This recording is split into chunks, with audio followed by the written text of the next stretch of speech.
Welcome into the Indiana men's soccer post-game recap after the Indiana Hoosiers could not get by the Wisconsin Badgers in the Big Ten Championship. They tied 0-0 at the end of extra time and then in PKs lost 4-2. And now we left Westfield, a little cold, rainy, got to the friendly confines of Franklin Hall so we could discuss this. So Josh, tell me everything that happened in this match from your perspective. Oh boy, well there was a lot that happened throughout this entire match. Indiana, they were kind of on the front foot most of this match, and Wisconsin was really trying to play on the counterattacks and just kind of kick it out into space and have Chris Mueller and Tom Barlow go run after it. And they were fairly successful at doing that. They had a good amount of chances in front of net, but it was really Indiana who had more chances at potentially getting one past Philip Schilling in goal, but he was just fantastic all game long in goal for Wisconsin. And just throughout the match, you could kind of sense Indiana maybe inching a little bit closer to a goal. You could maybe sense something coming, but then the rain started to come, and that really just kind of slopped up the entire game. Indiana couldn't really get good control of the ball. Wisconsin really couldn't do it either. And just in the end, I think it going to penalties kind of fit how the entire day went up at Grand Park. Now, when you look at how Indiana performed, this is not the first time they've kind of fallen short, even though they've dominated and controlled possession and played their style.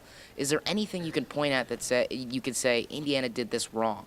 I think the biggest thing was probably just being a little bit too sloppy in the back, and I credit that maybe to a little bit to the field conditions and also a little bit to Wisconsin putting pressure on the Indiana backline. Timmy Mell, Andrew Gutman, Reese Buckmaster, and Grant Lillard were all under duress all afternoon long from that Wisconsin attack, and it's a very good Wisconsin attack.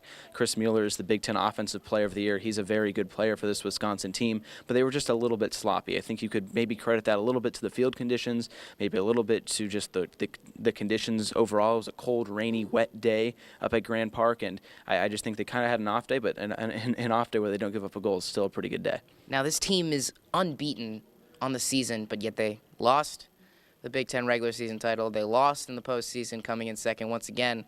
What do you think the mentality is of this team and their players and Coach Yeagley? Well, I think everything now rides on the NCAA tournament. They couldn't get the Big Ten regular season title. They couldn't get the Big Ten tournament title. Those were two goals said by their captain, Grant Lillard, at the beginning of the season. They couldn't do either of those. So now everything rides on the NCAA tournament. I think they're still pretty confident about that. I think they also kind of know that this time of year they need to be playing their best soccer. And I think they did play that today at times, but it's tough to decide a championship on penalties. But going into the NCAA tournament, if they can't get a goal against a team, they're going to have to go to penalties once again. And it's just this time of year, you have to convert those penalties. Wisconsin did, and Indiana didn't. Now, you mentioned those penalties. Something I always wanted to ask was, Sean Caulfield came into the game for those penalty kicks. Were you surprised by that decision rather than the star freshman goalkeeper Trey Muse? I was a bit surprised, but after Todd Yeagley described his point of view after the match, it kind of made sense. Caulfield played very well in the spring season. He had a couple saves on penalty kicks there against Duke. And as the season wore on, you could just kind of tell Sean Caulfield was really close up there with Trey Muse. At the beginning of the year, Yeagley said it was a tough decision to go with Muse over Caulfield. Caulfield a little bit more experience here, redshirt sophomore, with Muse being just a freshman. But in the end, it didn't really matter because Wisconsin did what they needed to do with penalties, and it wouldn't have really mattered unless Caulfield made a save or made a mistake. But the Wisconsin penalties pretty much neutralized whichever goalkeeper was going to be in goal. Well, lastly, tomorrow is decision day.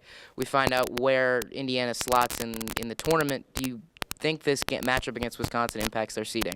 I don't think it will matter much. As long as they get a top 4 seed, I think that's the biggest thing at this point, because a top 4 seed gives you home field advantage all the way until the College Cup if you make it that far. I don't think it's going to drop them out of the top 4. I still think they're going to be up there 2 or 3. They might drop behind maybe Stanford since they won the Pac-12. Wake Forest will probably be number 1, but Indiana will be, I think, in that 1 to 4, 2 to 4 range, I would say. Well, that does it for us. Indiana, 0-0 draw, but yet they still seem to take the loss after that one.